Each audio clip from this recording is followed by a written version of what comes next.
We are seeing both former President Donald Trump and Vice President Kamala Harris campaigning here more and more. I'm joined live by Chris Bork, the director of the Muhlenberg College Institute of Public Opinion. Chris, thank you so much for joining us again.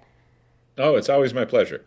So both Trump and Harris are both focusing on the Commonwealth. They've stomped in the state at least 10 times with multiple stomps in the Susquehanna Valley, Lehigh Valley, Pittsburgh, and Erie. Why the focus on these specific areas?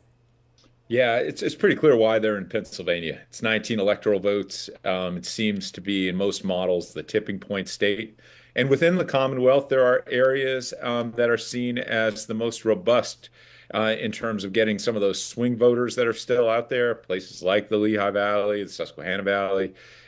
Pittsburgh, Erie is known as an area of the state that flipped from Obama to Trump to Biden. So you're looking at those regions. So Northampton and the Lehigh Valley. So you're looking at a number of those areas. You're also looking at areas where things might have changed in the last few years. Lehigh Valley is growing. Susquehanna Valley is growing. Lancaster area are growing. And you start looking at those as possible areas that might give you a little boost if you could have a bit of better performance in those. So Pennsylvania clearly matters, and lots of regions are in the state are seen as pivotal. Yeah, you touched on this a little bit. Is the focus and the locations different from what we saw in past presidential elections?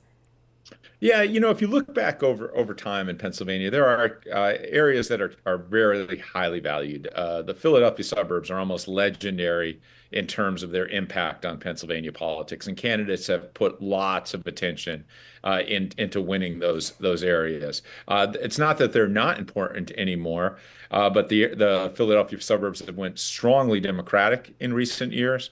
Most likely will end up there again this time around. So the candidates are looking at different areas of the state that might have some room for shifting, or room that are also areas that are growing. And they look for places, again, like the Lehigh Valley, Susquehanna Valley in particular, that might be fertile ground to do some campaigning and shift some votes. Yeah, the Harris campaign, they're targeting areas Trump won by a significant margin in the last election. Is she trying to win those areas, or at least chip away at his advantage? Yeah, clearly not going to win lots of the areas, but as you mentioned really nicely, it is the chipping away.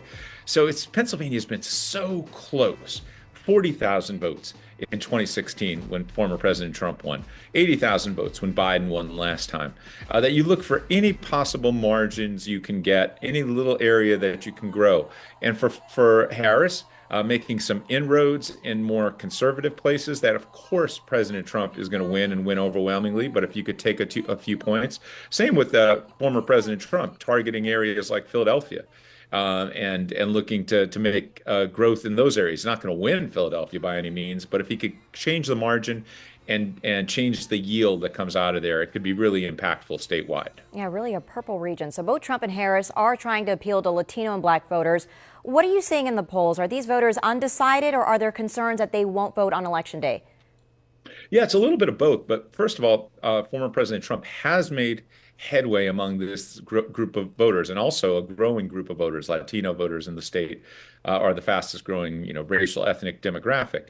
And if you look at the polls this year, and you look at it compared to exit polling in 2020 and other analysis, Trump is doing better than he had either in 2020 or 2016 amongst this group, especially Latino and Hispanic males, where he's made some big gains. And importantly, what that may mean in this race is if he can cut into those areas in a state that's highly competitive, he can make those inching forward to perhaps turn the tables on 2020. Yeah, I think both campaigns are noticing that time is really just running out. All right, Chris Bork, thank you so much for being here, for your time. Really appreciate it. It was my pleasure.